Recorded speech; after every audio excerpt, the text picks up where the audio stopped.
Bonjour à tous, aujourd'hui on se retrouve pour une nouvelle vidéo sur Aerospace Boy et comme vous l'avez vu au titre, je vais construire la fusée Electron de Rocket Lab. Donc avec la nouvelle mise à jour assez récente, donc on peut par exemple observer le centre de recherche, nouvelle mise à jour qui est pas mal donc sur Space Flight Simulator. Je vais commencer par mettre un nombre de moteurs suffisant. Je vais les fusionner pour gagner de la place. Parfait. Alors, je vais devoir jouer avec les textures, car la fusée Electron est noire et blanche. Je vais faire comme ça. Hop. Et on va donc faire fusionner les pièces. Donc pour ceux qui ne savent pas faire fusionner des pièces, en fait c'est très simple. C'est juste par exemple, voilà, vous sélectionnez la pièce, vous mettez la pièce par-dessus et vous la sélectionnez. Voilà.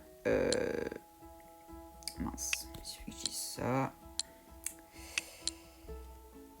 C'est quelque chose qui est assez simple sur SFS et assez connu. Donc voilà. Donc, à refaire fusionner les moteurs. Hop. Nickel. On a la partie basse de la fusée. Alors, pour ceux qui veulent, éventuellement, vous pouvez rajouter une pièce aérodynamique, un cône comme ça. Donc pareil, vous le mettez en noir. Et en fait, vous pouvez le rajouter si vous voulez. En fait, ça peut vous faire vous donner vraiment une impression de comme si c'était un vrai moteur en fait. Si vous faites comme ça en fait, et donc après vous avez juste à rajouter les moteurs par dessus, et ça donne un rendu pas mal à la fin vu que du coup on a vraiment l'impression que c'est un moteur. Voilà. Je vais continuer. On va mettre un réservoir basique simple. Hop, voilà. Rapport poussée-poids de 5-10, ce qui est en soi pas mal. Je vais rajouter donc le second étage que je vais former. Je vais le former donc à partir d'un moteur Colibri, un moteur Vaillant. J'avais oublié son nom et un moteur Colibri. Voilà, donc on fusionne les deux comme ça et ça donne voilà, c'est pas mal. Nickel. Hop. Et le second étage est fait. Je vais donc par contre le rajouter en noir. Pour rajouter voilà. Donc toutes les textures que vous pouvez voir là, donc mettre les pièces en noir, en blanc, etc. Ce sont des extensions du jeu en fait, qui sont dans la partie payante. Donc c'est normal que vous ne la trouviez pas sur le jeu normal tel que vous l'installez sur n'importe quel, que ce soit App Store ou Google Play. Donc on rajoute la coiffe. La coiffe d'Electron n'est pas spécialement grande. Non, elle n'est pas, elle n'est pas d'une taille énorme. Cependant, je viens de me rendre compte d'une chose. J'ai un rapport poussée-poids qui est un peu élevé. Donc je vais seulement garder 2 moteurs. Je pense que ce sera suffisant. Voilà, 2,80. Ce sera déjà un petit peu plus réaliste. Donc, on va rajouter tout simplement un port d'amarrage. Pareil, ça c'est des pièces que vous trouvez dans l'extension. Je ferai une vidéo dans pas longtemps avec tout ce que vous pouvez trouver sur la version gratuite, si ça peut intéresser certaines personnes. Et je vais donc tout simplement après former un satellite basique, j'ai envie de dire. Donc, alors, vous serez tenté de faire ça.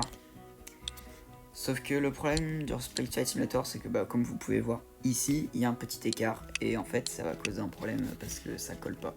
Et ça me l'a déjà fait au tout début où j'avais acheté le jeu. Et du coup, c'était un peu la loose quoi. Vu que du coup, quand t'as tes portes d'amarrage qui se décrochent en plein milieu, c'est un peu le bazar. Donc, voilà, on va tout simplement mettre des panneaux solaires. Et voilà, on a un satellite lambda, j'ai envie de dire. On va pouvoir même rajouter des moteurs ioniques. Hop, de cette manière, on va faire fusionner les deux. Et on va pouvoir faire fusionner structure avec... Après, Après, l'avantage des moteurs ioniques, c'est qu'on peut les rajouter vraiment partout. Donc il n'y a pas de problème. Voilà, on peut même faire ça. C'est pas extraordinaire, mais bon. Non, je vais tout simplement fixer le moteur ionique en haut. Voilà, ce sera parfait. Donc, alors maintenant, la partie, bon, je dirais peut-être pas la plus complexe, mais bon, où il faut s'y atteler, c'est obligatoire, c'est simplement programmer.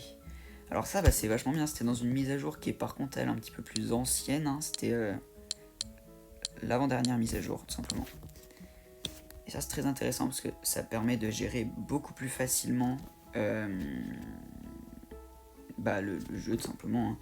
Que ce soit le lancement de la fusée, etc. Donc le jeu a un peu craché là je crois bien.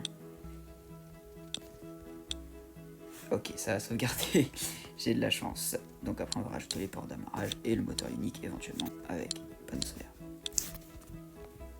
Alors je ferai peut-être une vidéo dans pas longtemps pour savoir comment fonctionne un moteur ionique. Parce que beaucoup disent qu'un moteur ionique, ouais, moteur électrique, ça fonctionne continuellement à l'infini, c'est faux. Parce que ça nécessite quand même du carburant et je vais donc faire peut-être une vidéo dans...